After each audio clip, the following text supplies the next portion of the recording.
Em Brasília, 5h04 da tarde, seja bem-vindo a mais um Direito Direto. Hoje ao vivo, nesta sexta-feira, ainda bem que é sexta-feira, 29 de junho de 2018. E olha, não é só a última sexta de junho, a última sexta do primeiro semestre de 2018. E que ano que está voando! Direito Direto, programa em que você fica antenado com as últimas novidades da justiça brasileira por meio de uma linguagem, claro, você já sabe, simples e acessível, sempre traduzindo o tão temido juridiquês. Hoje, para destacar duas decisões da justiça brasileira deste mês de junho sobre bullying. Vamos falar sobre bullying aqui no programa. E duas decisões da Justiça de São Paulo. Vamos lá para o estado de São Paulo, onde tivemos decisões. Vamos destacar aqui duas decisões, uma de primeira, outra de... Aliás, as duas de segunda instância do Tribunal de Justiça Paulista.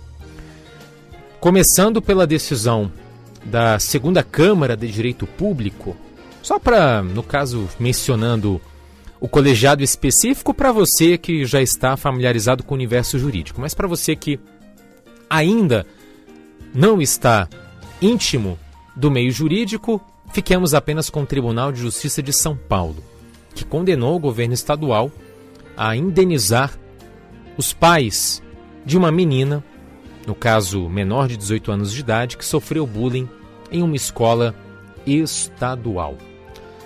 A indenização foi fixada no valor de R$8.000 em dinheiro. Vai ser pago à mãe dessa estudante. E temos uma outra decisão do Tribunal de Justiça de São Paulo, ou se você quiser um pouco mais de detalhes, a 34ª Câmara de Direito Privado do Tribunal de Justiça de São Paulo condenou uma mulher a indenizar outra que foi ofendida por outra integrante do grupo. No caso, essa mulher que foi condenada a indenizar, ela era administradora de um grupo de WhatsApp. É uma decisão em que se entendeu que administrador de grupo de WhatsApp responde por ofensa entre membros. O administrador pode até não dizer nada, mas essa omissão, essa negligência, já sujeita esse administrador, no caso, uma adolescente administradora de um grupo de WhatsApp, que foi condenada a indenizar uma das integrantes ofendidas, uma integrante ofendida desse grupo de WhatsApp. E essa integrante ofendida desse grupo de WhatsApp, desse grupo do aplicativo, vai receber R$3.000 de indenização por danos morais. E além dessas decisões, que são o mote, o gancho para o programa de hoje, temos novidades aí na nossa legislação contra o bullying, com a aprovação, inclusive, de uma nova lei pela Presidência da República no último mês de maio. Mais especificamente, uma alteração na Lei de Diretrizes e Bases da Educação Nacional, a nossa boa e velha LDB. Vamos então, ao longo de quase uma hora, até às 6 da tarde, conversar mais sobre essas e outras questões, e tenho a alegria de receber nesta edição do Direito Direto uma colaboradora nossa, uma amiga nossa de longa data, longuíssima data. Ela que é expert no tema, em estudos sobre o tema. A advogada Ana Paula Siqueira Lazareschi de Mesquita. Ela que integra a Comissão de Direito Digital da Seccional de São Paulo da Ordem dos Advogados do Brasil. Ela, além disso, integra a Coordenadoria de Crimes contra a Inocência da Seccional de São Paulo sobre a Ordem dos Advogados do Brasil. É autora do livro, abre aspas, Comentários à Lei do Bullying, fecha aspas. E, além disso, youtuber. E nesse canal sempre grava vídeos falando sobre, dando dicas para o melhor uso do ciberespaço, da internet, das redes sociais, para a gente se proteger das ciladas, das armadilhas no meio virtual. Doutora Ana Paula, seja bem-vinda ao programa mais uma vez. Já estávamos com saudade. Boa tarde. Boa tarde, Ricardo. Boa tarde, amigos da Rádio Justiça. Acho que é uma grande oportunidade para a gente conversar um pouquinho sobre esse universo digital, decisões judiciais, e colocar isso bem fácil para os ouvintes, né? Sempre. O ouvinte é a razão de ser, de existir da Rádio Justiça. E todo mundo precisa estar bem a par dos seus direitos. Bem, doutora Ana Paula, antes de falar em ouvintes, sempre gosto de convidar os nossos ouvintes para participar do programa. Sempre faço isso no início de cada edição. Então, se você tiver alguma pergunta, dúvida, ou mesmo um simples comentário, bullying, tema do momento, presente aí na vida de tantos brasileiros e brasileiras, tiver alguma pergunta, dúvida ou mesmo um simples comentário a respeito, é muito fácil, basta escrever ou enviar um áudio para o nosso WhatsApp, que é o 999758140. Repito, 999758140. O código de área é o 61, caso você deseje participar de fora do Distrito Federal. Doutora Ana Paula, vamos começar por essa decisão envolvendo o dever do governo paulista de indenizar uma aluna, uma estudante de uma escola pública estadual. E no caso, essa aluna, essa menina, vai receber R$8.000, não ela, mas a mãe dela, vai receber R$8.000 de indenização por danos morais, porque ela sofreu bullying. Aí temos aqui algumas informações do processo. É uma estudante que apresenta um quadro de deficiência mental. Ela sofria preconceito dos colegas. Ela também foi alvo de agressões físicas e psicológicas. E ainda de acordo com os dados do processo, o auge dos constrangimentos ocorreu quando outros alunos da classe fizeram um abaixo-assinado para que a estudante, vejam só, fosse transferida para outra sala, fazendo com que ela chorasse na ocasião. A ocorrência foi confirmada pelo professor que estava na sala de aula, o qual teria recolhido a lista feita pelos alunos. E aí, por causa das ocorrências, a mãe da estudante matriculou a menina em outra escola e foi procurar a justiça. Só que, em primeira instância, o pedido foi julgado ok, foi acolhido esse pedido. E aí, por isso, o governo de São Paulo recorreu ao Tribunal Paulista. E o Tribunal Paulista manteve a decisão. E aí nós temos um caso em que os estudantes é que fizeram essas agressões, é que fizeram abaixo-assinado. E por que o governo estadual é que deve ser responsabilizado? Qual foi o entendimento? Vamos lá. Em relação a esse caso, né, que foi a condenação da escola no pagamento de indenização do caso de bullying, até o caso ele é um pouco mais complexo, porque ele não é só bullying. Nesse caso específico, a escola, como menina, ela tinha um leve quadro de necessidades especiais, né? O que é muito importante? Que a escola também promova a inclusão. Então, hoje nós temos o movimento da escola inclusiva, tá? E temos também um movimento de combate ao bullying.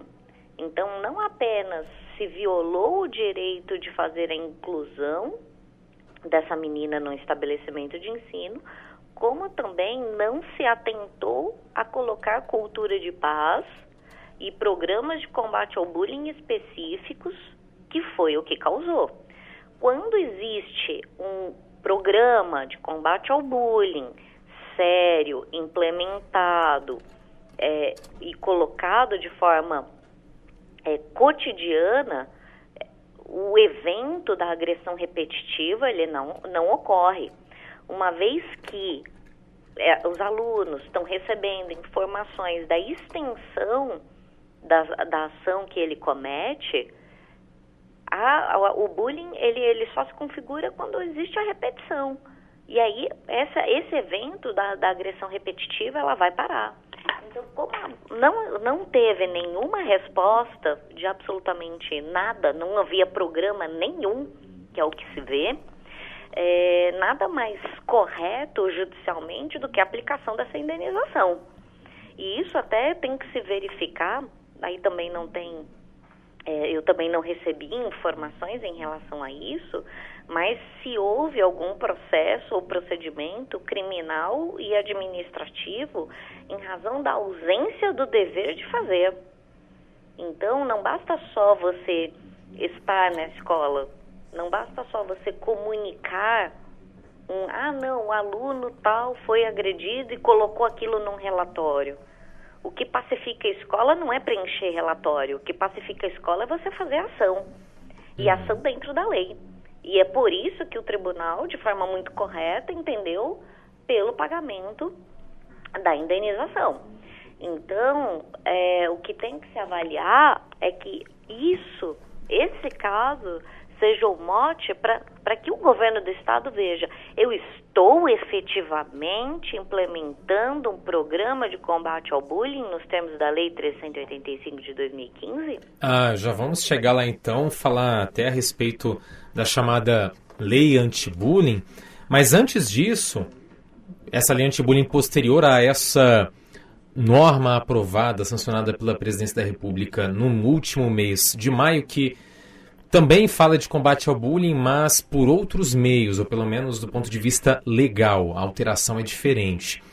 Agora, voltando ao caso concreto, a senhora mencionou algo aqui, fez o destaque para algo que também de suma importância, quer dizer, uma aluna com deficiência, temos o Estatuto da Pessoa com Deficiência, a Lei Brasileira de Inclusão, que coloca aí a educação inclusiva, então outra norma que deve ser levada em conta. E em relação a esse processo, além do preconceito do abaixo-assinado, a aluna sofreu agressão física. No caso de agressão física, a senhora falou esfera criminal, processo criminal. Como são adolescentes menores de idade, aí se aplica o Estatuto da Criança e do Adolescente. Pode, né? É importante colocar uma hipótese. É possível pedir à Justiça a aplicação de medidas socioeducativas, até internação desses adolescentes? Se estiverem dentro dessa faixa de 18 e 17 anos, né, que assim, isso vai ser apurado para ver qual que foi a natureza do ato infracional.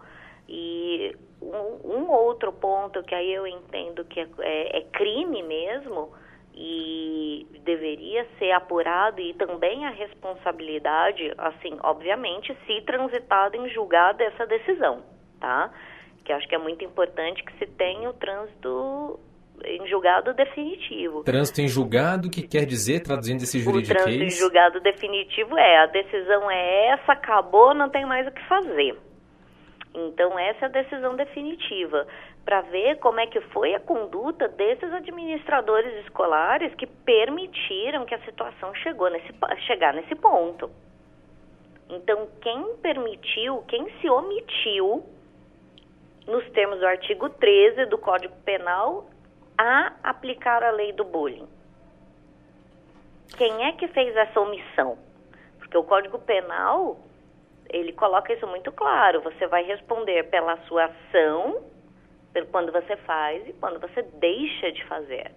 Então, esses alunos agrediram essa garota, esse abaixo-assinado aconteceu, essa menina foi exposta de forma vexatória, infringindo de forma direta o artigo 17, artigo 18 do Estatuto da Criança e do Adolescente.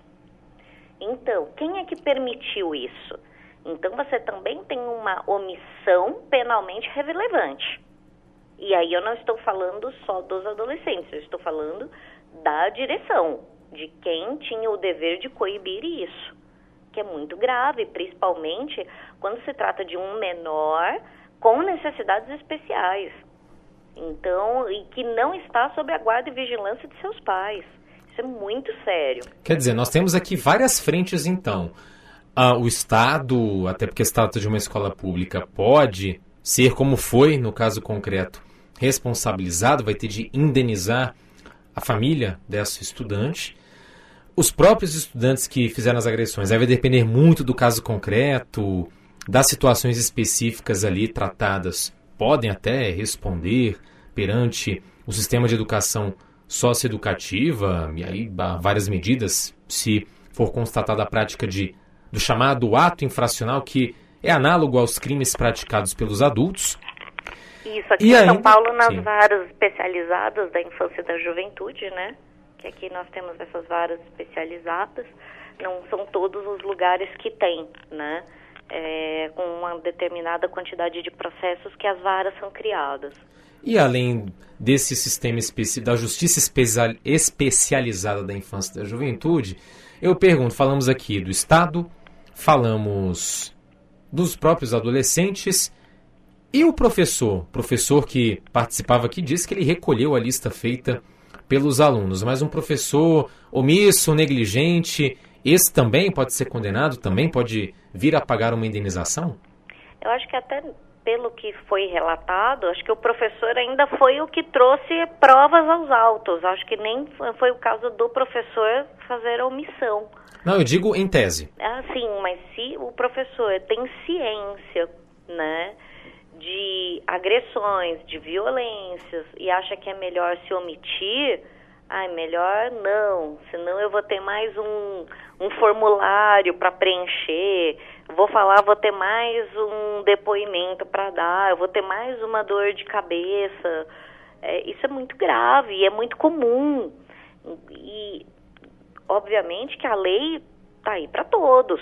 Então, sim, vai ser responsabilizado, sim, dentro da sua ação, dentro dos limites da sua ação e dentro dos limites da sua omissão. E os pais dos agressores? No caso, né, dos menores, o pai e a mãe, né, se responsabilizam quando a criança ou o adolescente está sob a sua guarda, ok? Nesse caso específico, do que eu entendi, eles não estavam sob a guarda do pai e da mãe. Evidentemente que se o reflexo, né, o que nós vemos nos casos de bullying é que não acontece apenas dentro da escola. Acontece dentro, fora da escola, isso é absolutamente comum.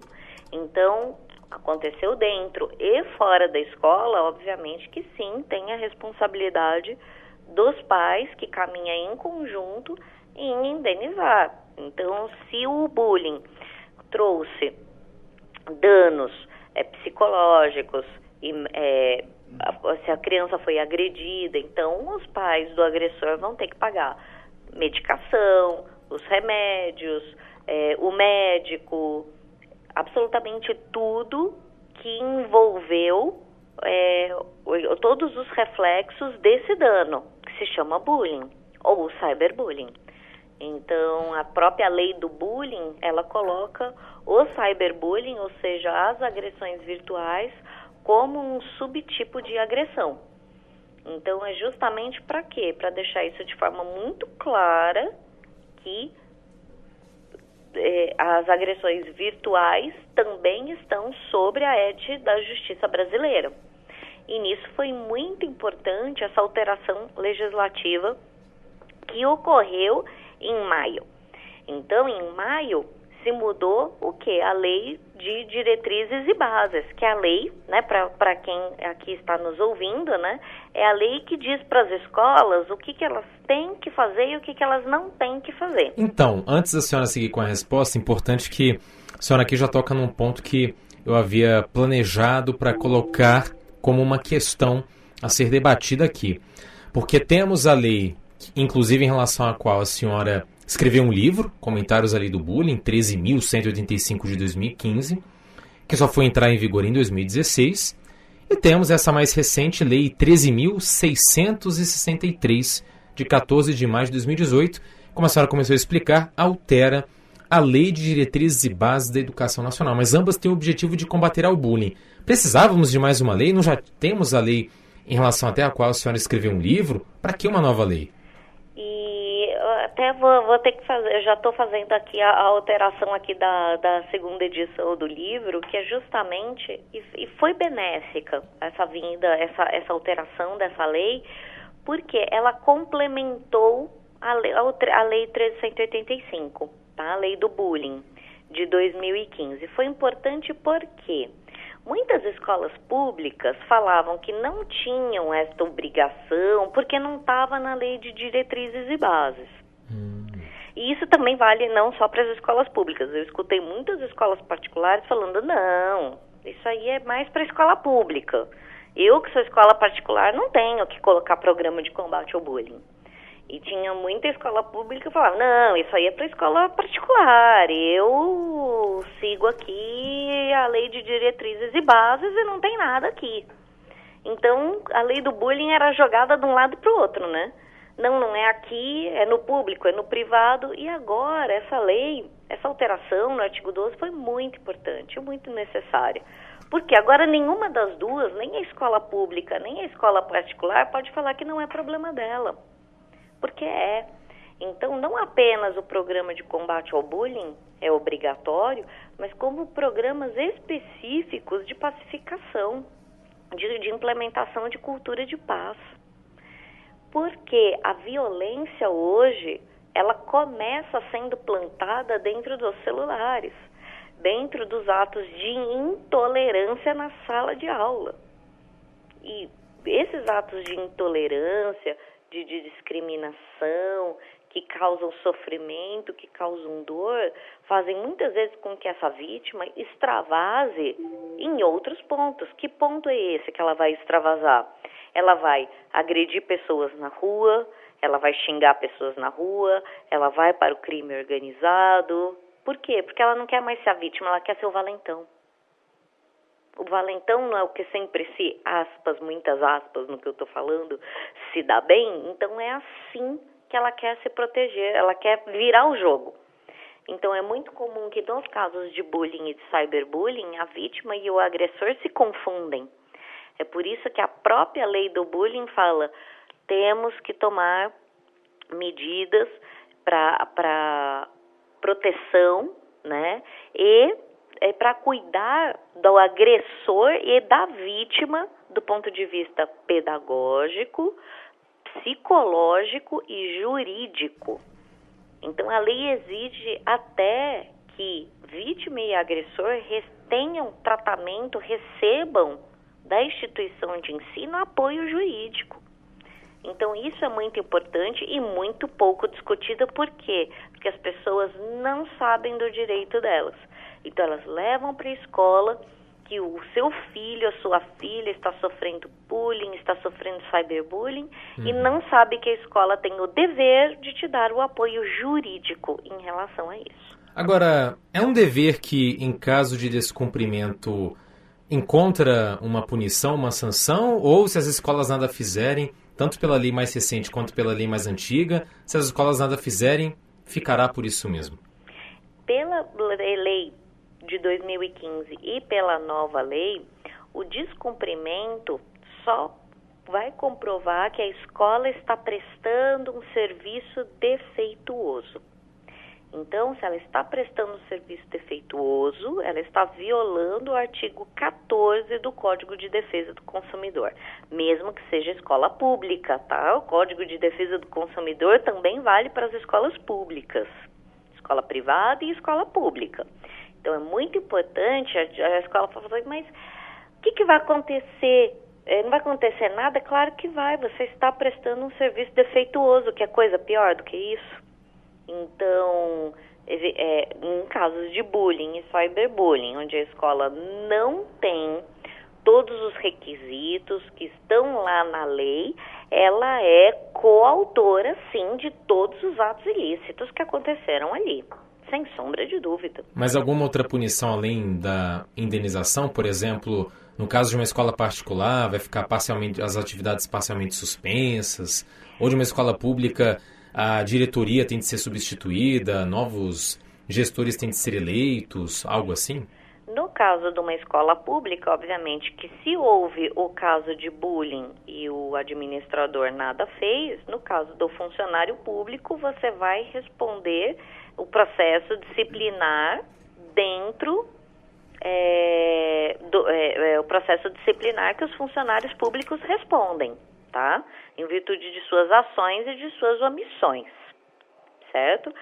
Em relação à escola particular, o administrador escolar, então vamos supor que houve um crime de violência ou de lesão corporal, tá?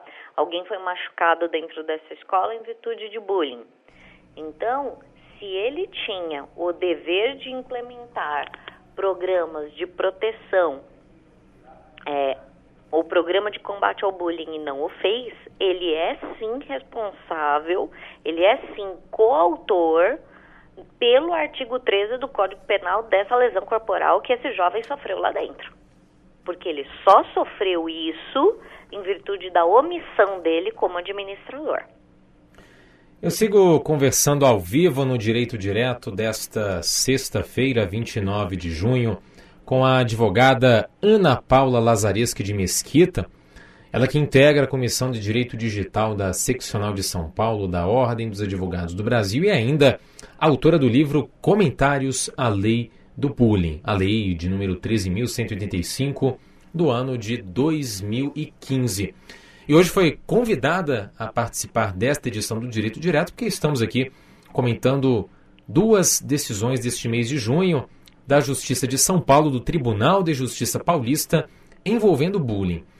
Agora, neste momento, em pauta, a decisão que condenou o governo de São Paulo a pagar R$8.000 de indenização por danos morais à mãe de uma estudante com deficiência mental que foi vítima de bullying em uma escola pública.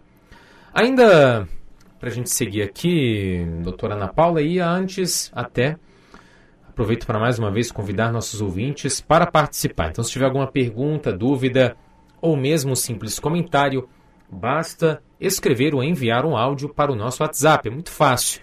O número é o 999758140, 999758140. O código de área é o 61. E exatamente antes aqui de eu me interromper a nossa entrevista, a nossa rodada de perguntas e respostas, nós estávamos falando sobre as diferenças e o que surgiu de novo na nossa legislação anti-bullying com a aprovação da Lei 13.663 de maio deste ano, em que se passou a prever na Lei de Diretrizes e Bases da Educação o combate ao bullying, que as escolas públicas e particulares sejam obrigadas a adotar medidas de conscientização, prevenção e combate a todos os tipos de violência, especialmente a intimidação sistemática, o bullying nos colégios. E eu pergunto, em relação à lei anti-bullying, doutora Ana Paula, de 2015, a lei só restringe a necessidade de se combater esse mal nas escolas? Ou isso também vale para clubes, agremiações esportivas, outras instituições? Sim, vale para os clubes e as agremiações recreativas, justamente que é o local onde mais se convive, né? E principalmente o local onde mais se vê casos de agressão e de violência que sim estão repercutindo nos tribunais. Então é muito importante que as pessoas compreendam que a repercussão, quando não tem solução amigável, isso vai desembocar no Poder Judiciário. E é por isso que existe a lei do bullying, que é para evitar o quê? Para que se faça a composição antes. Porque um processo judicial ele é muito desgastante para as partes. Então, quanto mais se tem a composição e a mediação, melhor é para as partes. Então, só nesse ano que se passou, fizemos centenas de composições. Então, mais de 300 casos não foram levados para o judiciário, porque nós conseguimos fazer com que as partes chegassem numa denominação em comum, chegassem em um acordo para colocar um ponto final no assunto.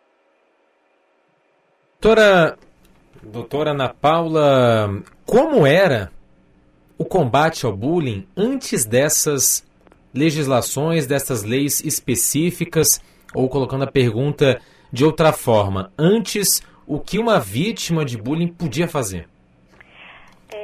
A maior parte das vezes a vítima de bullying mal sabia o que era bullying e mal sabia o que fazer e para quem correr. Então, porque muito se fala que é um mimimi, né? Ai, que gente chata, isso é mimimi, isso não é bullying, porque na minha época a gente se arrebentava e a gente se xingava. Nossa, eu já escutei isso tantas vezes que eu acho que se eu ganhar R$1 para cada vez que eu escuto isso, eu vou ficar milionária. Então, a questão não é essa, né?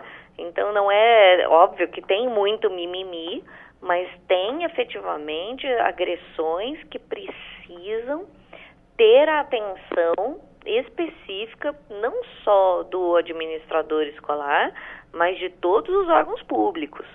Então, e até a maior parte das pessoas que fala que bullying é frescura e que na época deles não tinha nada disso, a maior parte das vezes eu pergunto para essas pessoas, mas peraí, você foi com o celular na sua escola? Não, né? Então, e muito provavelmente essa pessoa também se lembra da época que a gente tinha internet de escada e fazia aqueles sons horrorosos. Né? Então, a pessoa não sabe o que é viver num mundo digital. Então, muito diferente do passado, a vítima do bullying no passado, ela estava segura dentro de casa. Ela chegava em casa, batia a porta, ai, tô salvo. A vítima do bullying hoje não está mais segura em casa, por quê? Porque nós temos os grupos de WhatsApp, o grupo do 6º, do 7º, do 8º, do 9º, do 1º, do 2º, do 3º ano do médio. Então, o Estado, no grupo de WhatsApp, que as pessoas continuam conversam em sala de aula, mas também conversam fora da sala de aula. Mais fora da sala de aula, né? Mais fora da sala de aula. E, se for possível... Bem, pelo horário, o WhatsApp nas mensagens, pelo menos, né, a maior parte dos grupos são no WhatsApp, apesar da existência de outros aplicativos, mas o WhatsApp monopoliza. E, claro, temos aí ao registro do horário das mensagens, então dá para saber se foi dentro ou fora da sala de aula, em um primeiro momento. Mas mesmo no caso de a troca de mensagens, de acusações, ofensas, bullying, isso ocorrer fora da sala de aula e envolver alunos de escola pública, por exemplo, o Estado pode ser responsabilizado por isso, por algo que aconteceu fora da escola? Então vamos lá, escola pública ou privada, tá? Diferente do mundo que se existia antes, nos anos 90, o mundo atual, esse jovem de hoje, para ele não existe diferença entre o mundo real e o mundo virtual. O mundo é um só. E o que eles falam, a maior parte dessas agressões e violências, dos casos que nós temos atendido aqui, eles ocorrem de 8 da noite até 4 da manhã. Ou seja, fora do período de aula. E o que nós vemos é que todas essas ofensas que acontecem no período noturno, elas continuam dentro da sala de aula. Essa criança, esse adolescente foi sistematicamente xingado durante o período da noite e o que acontece de manhã? Você sinceramente acha, será que alguém em sã consciência acha que essa criança que foi humilhada, xingada e ofendida a noite inteira vai participar tranquilamente de um grupo de trabalho em sala de aula? Claro que não vai. Ela tranquilamente vai participar das atividades esportivas. Não, vai estar tudo bem, isso aí foi fora da aula, que a gente te xingou disso, daquilo, que a gente falou sobre a sua raça, que a gente falou sobre a sua religião, que a gente falou sobre a sua mãe, mas, olha, enquanto a gente estiver aqui dentro, está tudo bem. É claro que não está tudo bem. Então, essa agressão continua, tá? De forma explícita, de forma velada, das duas formas, e ela tem um reflexo muito claro, muito nítido no aproveitamento escolar dessa criança e desse adolescente, seja ele de escola pública, seja ele de escola privada, e é dever, sim, do educador ver os reflexos do que está acontecendo, tá? Com essa criança e esse adolescente dentro do estabelecimento de ensino. Uhum. Por quê? Porque o dever da escola não é só passar o conteúdo programático do MEC. O dever da escola é socializar também. E doutora Ana Paula, a senhora colocou aí duas questões, antes da gente já falar mais propriamente sobre, ou melhor, seguir comentando aqui o cyberbullying, inclusive A segunda decisão que separei para a gente hoje discutir envolve um caso de cyberbullying, mas antes disso, a senhora, por exemplo, usou o exemplo de uma vítima de bullying, uma criança, um adolescente, um aluno, que passa a madrugada toda sendo achincalhado nas redes sociais, no WhatsApp, entre outras, e volta para a sala de aula. Isso, por exemplo, prejudica o desempenho escolar. Que outros sinais o professor pode observar, os pais podem observar para chegar à conclusão de: epa, aqui está acontecendo bullying? Doutora Ana Paula? Alô? Doutora Ana Paula, continua na linha? Não, é que deu uma interferência, eu só não escutei o... Você pode repetir a pergunta, por favor? Então vamos aqui do início. Eu estava aqui colocando a senhora para responder a seguinte questão. Que outros sinais, já que a senhora mencionou, por exemplo, que um dos efeitos, um dos prejuízos do bullying ocorre no desempenho escolar desse aluno. Que outros sinais podem ser observados pelo pai, pela mãe, pelo professor e que levam à seguinte conclusão: aqui pode estar ocorrendo bullying? Certo. Um dos sinais é fobia escolar. Então, o adolescente ou a criança tem muito medo, não quer ir para a sala, não quer ir para a escola. Não é só aquela preguicinha, né? Que sim, criança e adolescente, assim como nós, tem aquele dia de preguiça, não quero ir, tô com dor de barriga. Mas quando isso se torna de forma repetitiva e muito intensa, precisa se verificar. A queda de rendimento escolar, muito comum. A criança e o adolescente, de forma repetitiva, pede para ir para a enfermaria, porque ou está com dor de cabeça, ou está com cólica, ou sempre se queixando de alguma questão de saúde. Isolamento.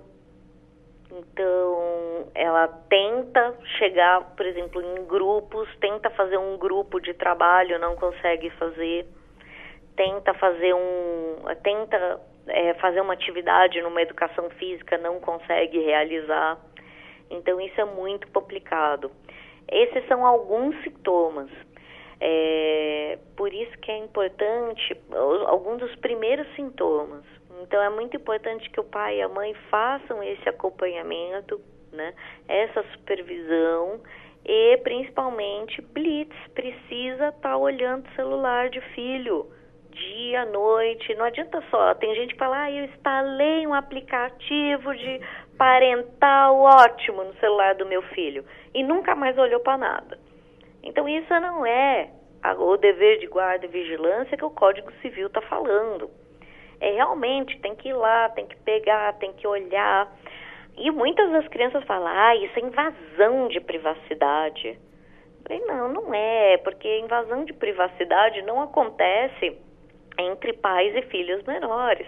É muito comum. Antigamente, quando não tinha celular nenhum, era muito comum. Você estava lá na sua casa, sua mãe ia lá, abria, vamos ver o que tem nessas gavetas, o que é isso? É absolutamente normal, né? A senhora falando em guarda e vigilância, fiquei sabendo, enfim, tomei consciência de que meu filho, minha filha está sofrendo bullying. Qual a primeira providência a ser adotada? A primeira providência depende de como você teve conhecimento disso. Se você teve conhecimento disso em virtude de mensagens, seja de WhatsApp, seja de qualquer outro aplicativo, seja por redes sociais, é muito importante que tenha a preservação dessa prova. Para quê? Para processar? Não. No primeiro momento, não. É importante preservar essa prova para levar isso para o estabelecimento de ensino. Então não apaga as mensagens. Não apague as mensagens, tá? É importante fazer backup, tanto o WhatsApp, o Telegram, Line, todos eles têm formas de você fazer backup e fazer a guarda de todas as mensagens, tá? E é muito importante que a instituição de ensino receba essas informações. Para quê? Para auxiliar a vítima e o agressor a colocar um ponto final. É importante que pare. necessariamente vem aquele impulso, né? O pai, a mãe, eu quero chamar os pais do agressor, quero tirar satisfação, quero brigar.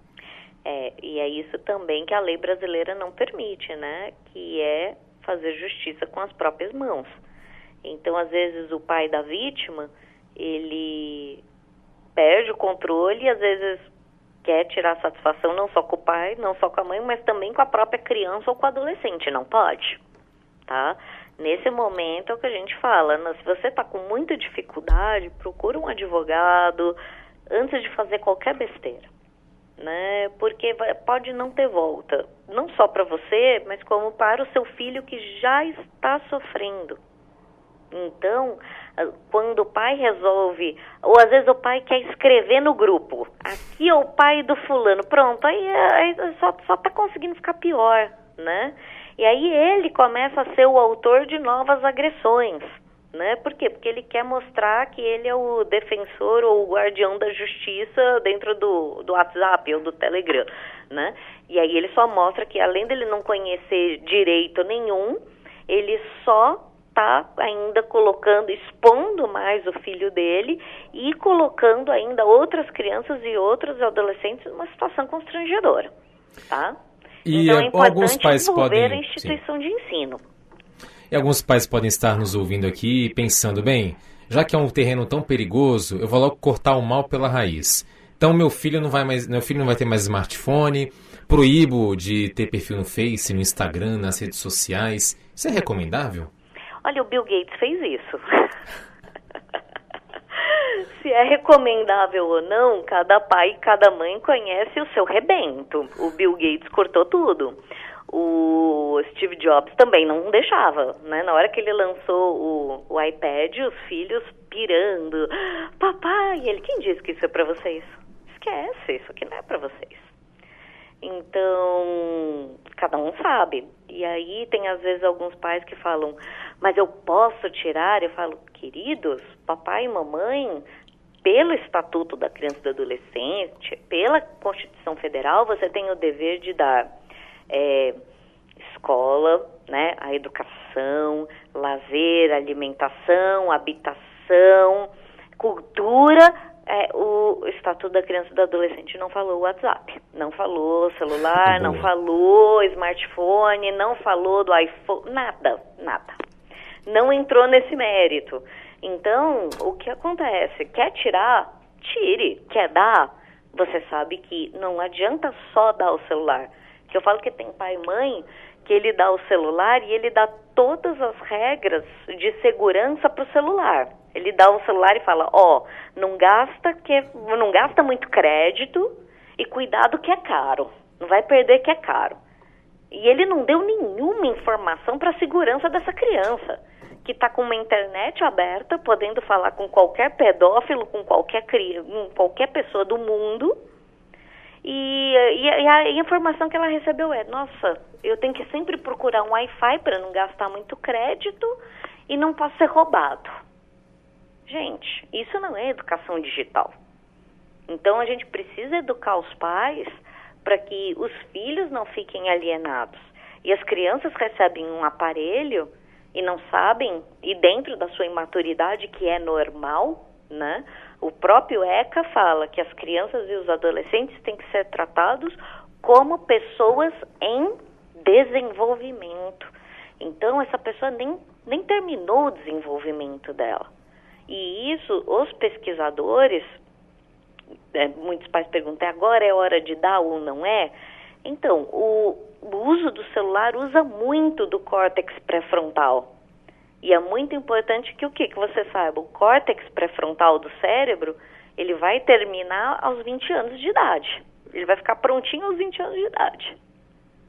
Então, se você quer dar ou se você não quer dar, saiba que toda escolha ela tem uma renúncia. Então, se você escolheu dar o celular para o seu filho, saiba que você vai ter o quê? Uma renúncia de tempo, porque você vai ter que vigiar o que a pessoinha está fazendo.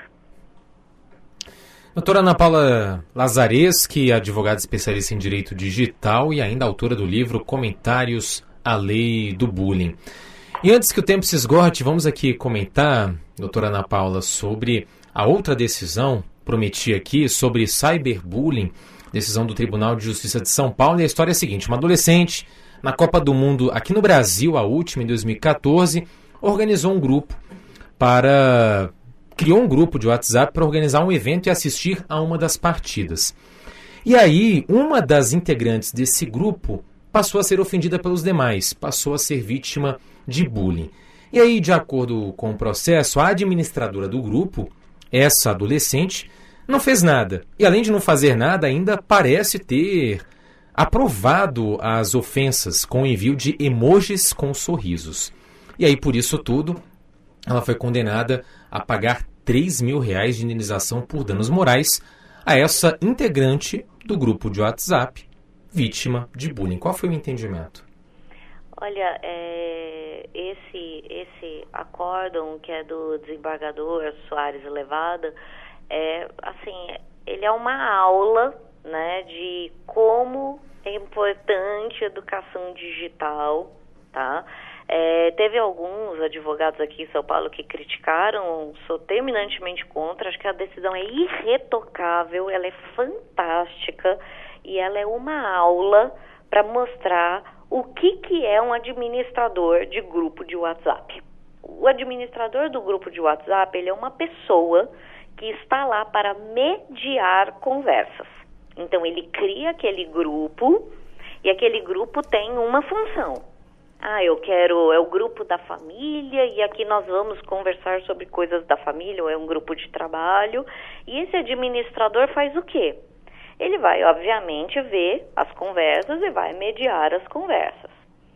Aí a pessoa fala, puxa, mas ninguém consegue olhar isso o tempo todo.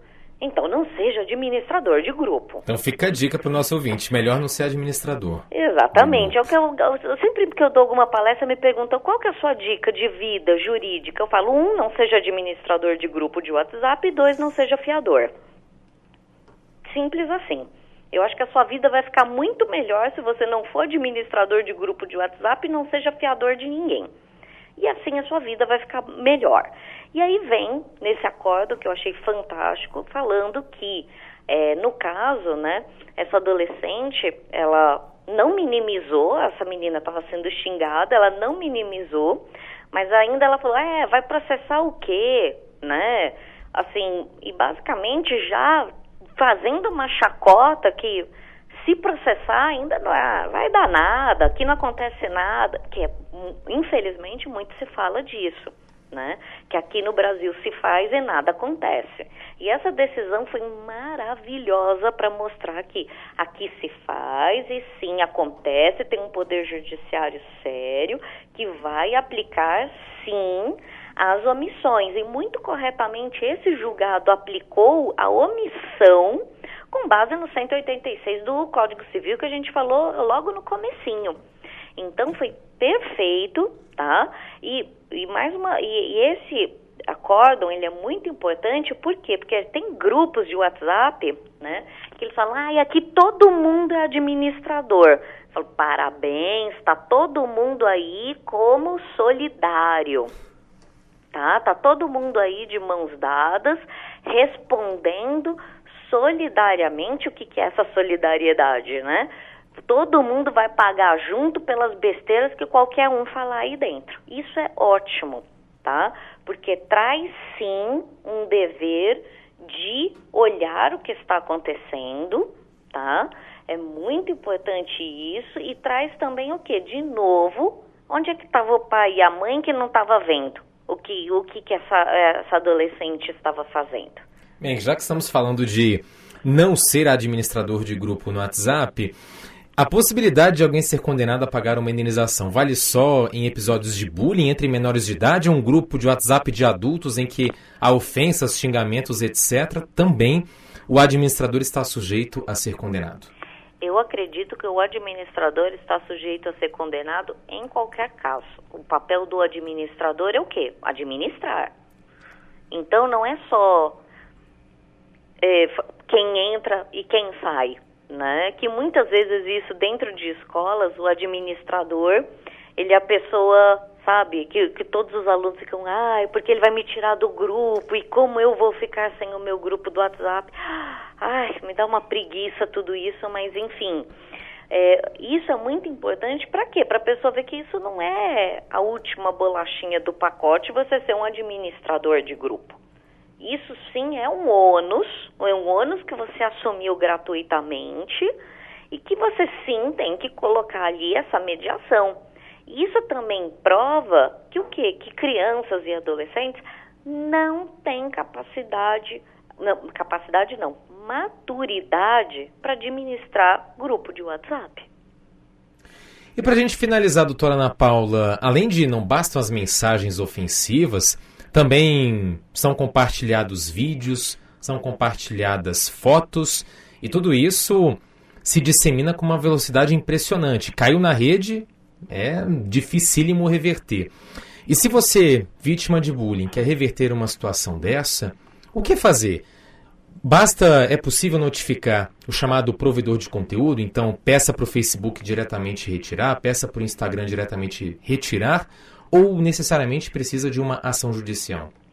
Então, pelo Marco Civil da Internet, né, basta, no caso, vídeos que contenham cenas de nudez ou sexo, basta simplesmente essa notificação para que o administrador retire, para que o administrador não, estamos falando do WhatsApp, eu estou quase administrador, mas para que a rede social retire esse conteúdo do ar, tá? Seja ou a rede social ou o aplicativo de comunicação instantânea, tá? Nos demais casos, as partes que são casos de ofensas, né?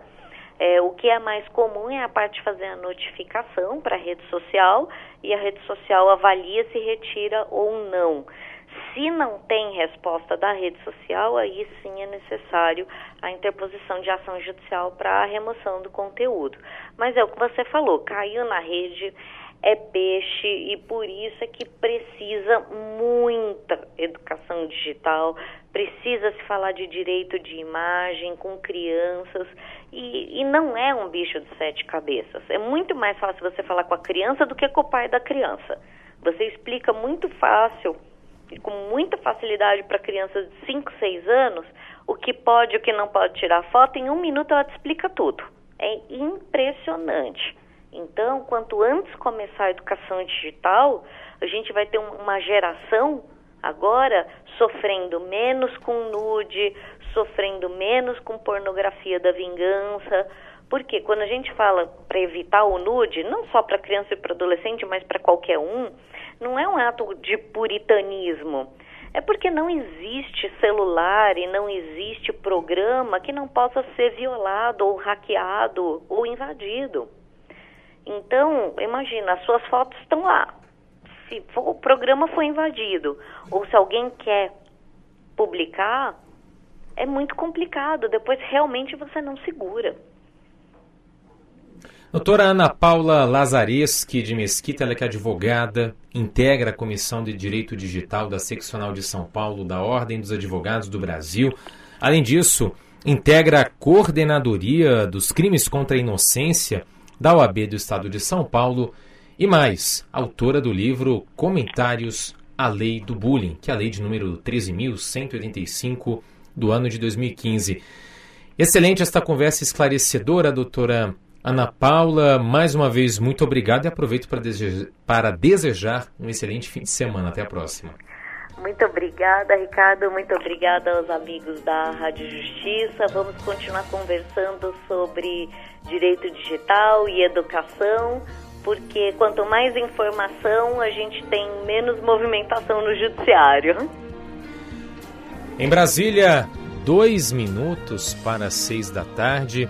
Você ouvinte ligado na Rádio Justiça em 104,7 FM, acompanhou até aqui mais um Direito Direto ao vivo nesta sexta-feira, 29 de junho de 2018. Hoje, falando sobre bullying, tivemos 2 decisões a respeito do tema neste mês, começando pela decisão do Tribunal de Justiça de São Paulo, em que o governo estadual foi condenado a indenizar em R$8.000 a mãe de uma estudante com deficiência mental vítima de bullying em uma escola pública.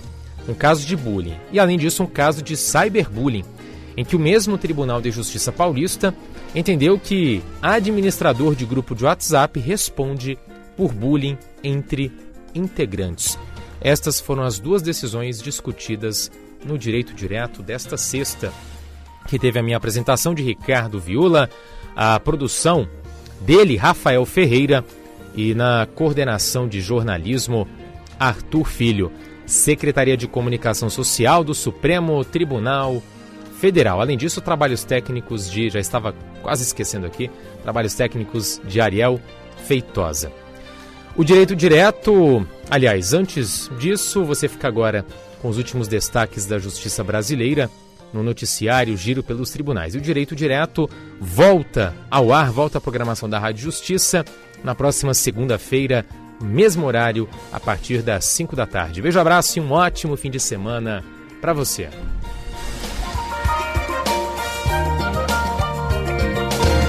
Você ouviu Direito Direto. Um programa com enfoque simples nas ações judiciais do dia a dia. Rádio Justiça, 104,7 FM. Sintonize seus direitos.